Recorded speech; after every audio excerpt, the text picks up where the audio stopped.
జనులన్. మహాగణుడును మన రక్షకుడునైన మన ప్రభువైన యేసుక్రీస్తు వారి ప్రశస్తమైన నామములో ప్రతి ఒక్కరికి హృదయపూర్వక వందనాలు. ప్రియులరా, దేవుని వాక్యాన్ని మనం ధ్యానం చేద్దాం. పరిశుద్ధ గ్రంథంలో నుండి కీర్తనల గ్రంథము 61వ కీర్తన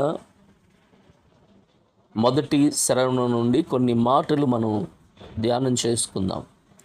కీర్తనల గ్రంథం 61వ కీర్తన మొదటి నుండి. దేవా, నా మొర ఆలకింపుము, నా ప్రార్థనకు చెవియొగ్గుము. నా ప్రాణము తల్లడిల్లగా బూదిగంతముల నుండి నీకు మర్రపెట్టుచున్నాను. నేను ఎక్కలేనంత ఎత్తైన కొండ పైకి నన్ను ఎక్కించుము. ప్రియులరా, గమనించాలి, భక్తుడైనటువంటి దావీదు చెబుతున్నాడు, నా దేవా నా మొర్ర ఆలకింపుము, నా ప్రార్థనకు చెవియొగ్గు అని మాట్లాడుతున్నాడు. నా ప్రార్థనకు చెవియొగ్గు అని మాట్లాడుతున్నాడు. ఇక్కడ 5వ కీర్తన మొదటి 3 చరణాలలో, యెహోవా నా మాటలు చెవిని బెట్టుము, నా ధ్యానం మీద లక్ష్యమించుము. నా రాజా, నా దేవా, నా ఆర్తధ్వని ఆలకించుము, నిన్నే ప్రార్థించుచున్నాను అని మాట్లాడుతున్నాడు.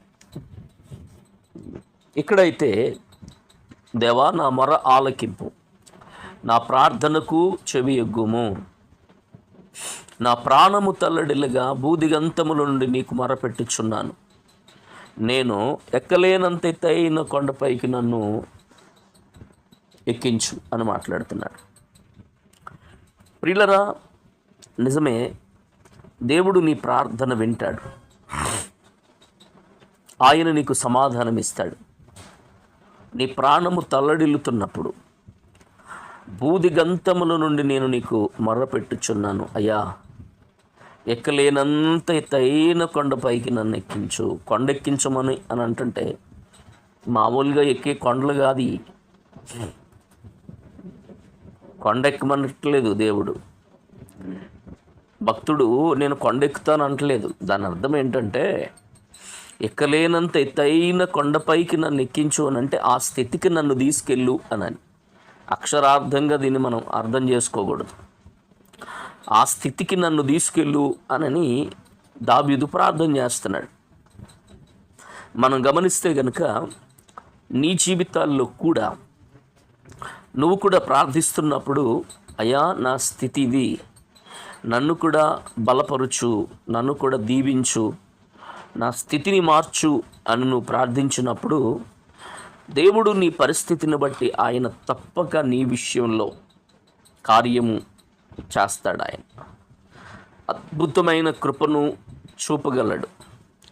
ఆశ్చర్యమైనటువంటి కార్యాన్ని నా దేవుడు నీ విషయంలో చేయగలడు. కాబట్టి అందుకే ఆయన అంటాడు 3వ చరణంలో, నీవు నాకు ఆశ్రయముగా నుంటిని శత్రువుల ఎదుట బలమైన కోటగా నుంటివి. గమనించాలి, నీవు నాకు ఆశ్రయముగా ఉన్నావు, నా శత్రువుల ఎదుట బలమైన కోటగా నీవు ఉన్నావు.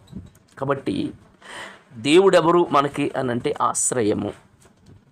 ఆయన నీ శత్రువుల ఎదుట బలమైన కోటగా ఉంటాడు. కోట దాటి రావాలి అంటే, నీ దగ్గరికి రావాలి అని అంటే కోట దాటి రావాలి. అంటే దేవుడు నీకు అండగా నిలబడతాడు, కోటగా ఉంటాడు, నీ స్థితిగతులు మారుస్తాడు. కాబట్టి నీ జీవితంలో ఆయన అండగా నిలిచి నీకు తోడై ఉండి నిన్ను బలపరిచేవాడు ఆయన. కాబట్టి ఇక్కడ దేవుడు అంటాడు, భక్తుడు అంటున్నాడు, నీవు నాకు ఆశ్రయముగా ఉన్నావు, శత్రువుల ఎదుట బలమైన కోటగా ఉన్నావు. కోట గోడలు దాటడం అంటే కష్టం. కాబట్టి మన ఆత్మీయ జీవితంలో ఎప్పుడైతే దేవునిని కలిగి నువ్వు జీవిస్తావో తప్పక నీ బ్రతుకులో అద్భుతమైన కృప దేవుడు చేస్తాడు. చూడండి, యుగయుగములు నేను నీ గుడారములో నివాసం చేస్తాను, నీ రెక్కల చాటున దాక్కుంటాను. గమనించాలి, యుగయుగాలు ఇప్పుడు కాదు, యుగ యుగాలు నిత్యము కూడా నీ గుడారంలో నేను నివసిస్తాను, నీ రెక్కల చాటున దాక్కుంటాను. గమనించాలి, దేవునికి నువ్వు మొర్రపెడితే కనుక దేవుడు తప్పక ఆయన కార్యం చేస్తాడు. కాబట్టి ఇక్కడ మనం చూస్తే నీవు నాకు ఆశ్రయముగా ఉన్నావు అని మాట్లాడతాడు. చూడండి 4వ కీర్తన 6-7 చరణాలు. మాకు మేలు చూపువాడెవడని పలుకువారు అనేకులు, యెహోవా నీ సన్నిధి కాంతి మా మీద ప్రకాశింపచేయి. వారి ధాన్య ద్రాక్షారసములు విస్తరించిన నాటి సంతోషము కంటే అధికమైన సంతోషము నీవు నా హృదయములో పుట్టించితివి అని మాట్లాడుతున్నాడు. వారి ధాన్య ద్రాక్షారసములు వారు ఉన్నతంగా విస్తరించిన, కానీ నువ్వు నాకు సంతోషము కంటే అధికమైన సంతోషము నీవు నా హృదయములో పుట్టించావు అని మాట్లాడతాడు. మాకు మేలు చూపువాడెవడని పలుకువారు అనేకులు. నిజమే, నీ జీవితంలో దేవుడు అద్భుతమైన కార్యం, ఆశ్చర్యమైన కార్యం దేవుడు చేస్తాడు ఆయన. అందుకే 18:2 కీర్తన, యెహోవా నా శైలము, నా కోట, నన్ను రక్షించువాడు, నా కేడము, నా రక్షణ శృంగం, నా ఉన్నత దుర్గము, నా దేవుడు, నేను ఆశ్రయించి ఉన్న నా దుర్గము అని మాట్లాడతాడు. కాబట్టి నీ జీవితంలో దేవునిని కలిగి జీవిస్తే గనుక ఆయన దుర్గముగా ఉంటాడు. అందుకే యెషయాలో 46:3-4 వచనాలు చూస్తే, యాకోబు ఇంటి వారులారా, ఇశ్రాయేలు ఇంటి వారులారా, శేషించిన వారులారా, గర్భమున పుట్టినది మొదలుకొని నా చేత భరింపబడిన వారులారా, తల్లి ఒడిలో కూర్చుండినది మొదలుకొని నేను చంక పెట్టుకునిన వారులారా, నా మాట ఆలకించుడి. ముదిమి వచ్చే వరకు నిన్నెత్తుకునివాడు నేనే, తల వెంట్రుకలు నెరియు వరకు నిన్ను ఎత్తుకునివాడు నేనే చేసి ఉన్నాను. చంక పెట్టుకునివాడును నేనే, నిన్ను ఎత్తుకునుచూ రక్షించేవాడును నేనే. చూడండి ఎంత అద్భుతమైన మాట.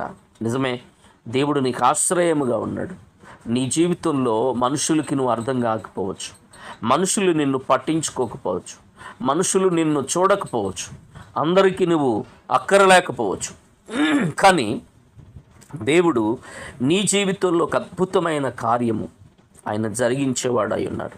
ముదిమి వచ్చు వరకు నీ తల ఎంట్రుకలు మెరిసే వరకు నిన్నెత్తుకునేవాడు నేనే అని అంటాడు.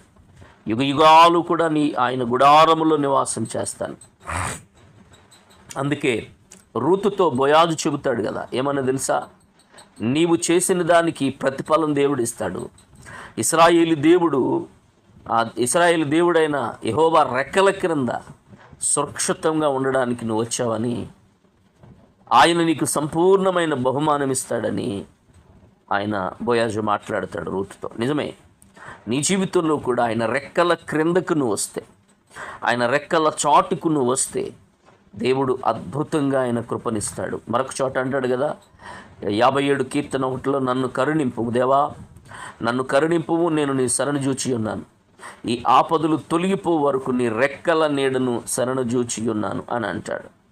కాబట్టి ఆయన రెక్కల చాటున మనకి ఆశ్రయము, ఆయన రెక్కల చాటున మనకి దుర్గముగా ఉన్నాడు ఆయన. అందుకే 61 ఇదే కీర్తన 7లో అంటాడు, దేవుని సన్నిధిని అతడు నిరంతరము నివసించునుగా, అతని కాపాడుటకై కృపా సత్యములను నియమించుము అని మాట్లాడతాడు. కాబట్టి ఈ సమయంలో వింటున్న వాక్యాన్ని బట్టి నీ జీవితంలో ఆయన రెక్కల క్రిందకు నువ్వు వస్తే, ఆయన రెక్కల చాటుకు నువ్వు వస్తే తప్పక నీ జీవితం అద్భుతంగా మారుతుంది. ఆయన ముదిమి వచ్చే వరకు, నీ తల ఎంట్రుకలు మెరిసే వరకు, నెరియ వరకు నిన్ను ఎత్తుకునేవాడు, ముద్దు పెట్టుకునేవాడు, నిన్ను లాలించి నీకు అండగా నిలిచేవాడు దేవుడు. ప్రభువా, నీ కృప చూపించండి నాయనా అని చెప్పి ప్రార్థన చేద్దాం. ప్రార్థన. మహిమ కలిగిన తండ్రి, కృపాసత్య సంపూర్ణుడా, మీ నామానికి స్తోత్రాలు, వందనాలు చెల్లిస్తూ ఉన్నాం. ఇంతవరకు మీరు మాట్లాడాడు. ఎక్కలేనంత ఎత్తైన కొండపైకి నన్ను ఎక్కించు. నిజమే నాయనా, నువ్వు మమ్మల్ని విడిచిపెట్టే దేవుడు కాదు, మాతో ఉండేవాడివి. మాకండగా నిలిచేవాడివి, మా తోడుండి మమ్మలను బలపరిచేవాడివి. అందును బట్టి వందనాలు. వీళ్ళ కుటుంబాలను మీరు దీవించండి, ఆశీర్వదించమని ప్రార్థిస్తున్నాను. నీ రెక్కల క్రిందకు బిడ్డలు వచ్చినట్లు సురక్షితంగా కాపాడండి ప్రభువా. వారి కుటుంబాలలో మేలులు ఆశీర్వాదాలతో నింపండి. ప్రతి ఒక్కరిని ఏ సమస్యల్లో బిడ్డలున్నా సమస్యలన్నీ యేసునామములో తొలగిపోవునుగాకని ప్రార్థిస్తున్నాను. కృపా కనికరముతో నింపమని యేసునామములో ప్రార్థించి వేడుతున్నాం తండ్రి. ఆమెన్. ఆమెన్.